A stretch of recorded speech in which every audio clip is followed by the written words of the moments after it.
to know each other, but we can change that, right? That hope worked. Okay. Bryce, what was the appeal of doing a Pete's Dragon movie, and did you love the original animated? Yes, I loved the original animated. I am like exactly the age that is the sweet spot for that film. There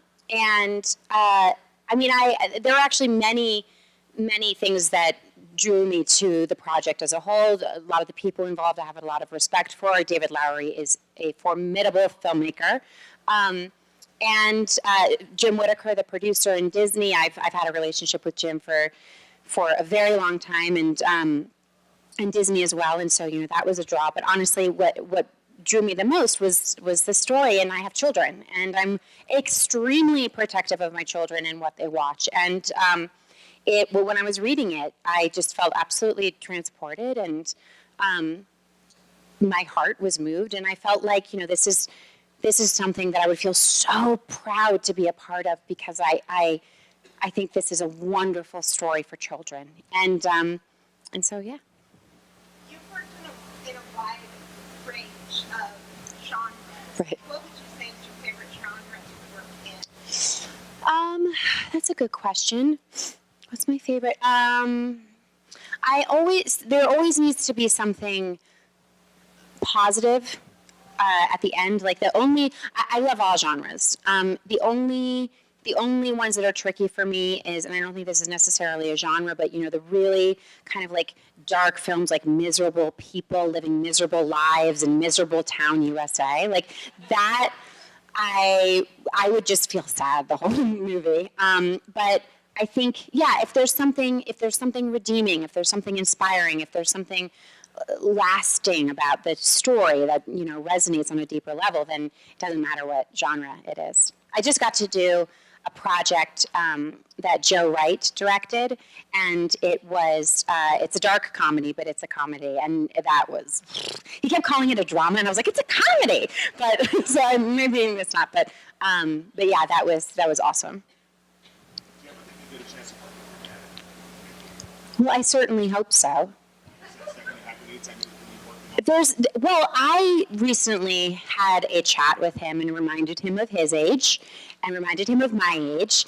And I was like, this face has it's like the clock is ticking. Like, this is like, let's do this when we have a lot of energy and we're excited to be working.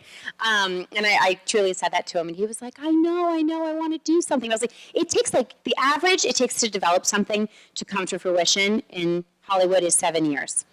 So those are the stats that I threw at him. So we'll see what comes about. I really want to, of course. I think the same question that I'm asking you, which is, as a child of a famous person or an industry kid, yeah.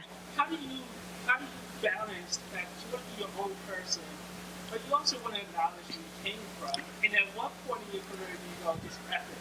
I'm Ron Howard, I'm proud of that. Right. That's a great question, because it is something kind of unusual and specific to a certain group of people, and I feel like that doesn't just exist in the entertainment business. This exists in on Wall Street. It exists when a parent is a professor and then the child grows up and becomes a professor at the same university, and it's like your mother, your father. So it's something that is. That's common everywhere. And what I would say is that at first, when I was a teenager and headed to college, I didn't want anyone to know. And when I first started working in theater, I was using the name Bryce Dallas, and then I realized that kind of sounded like a porn star.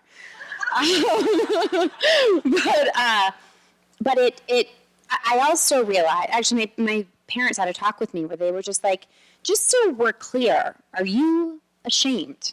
And I was like, whoa, yeah, because that's the action of someone who is ashamed when you drop your family name. And I was like, hell no, I'm so proud of my family, and so proud. And so I added, the Howard back in, and it's sort of through the years, the only thing that has given me confidence is when the fears and insecurities and all of that have been crowded out by evidence that maybe I would still work irregardless of my father. Also, what's really helpful is I mean, I hate this, but I haven't worked with my father. He's never hired me for anything. So I don't feel, it wasn't like my first thing coming out was like, you know, him.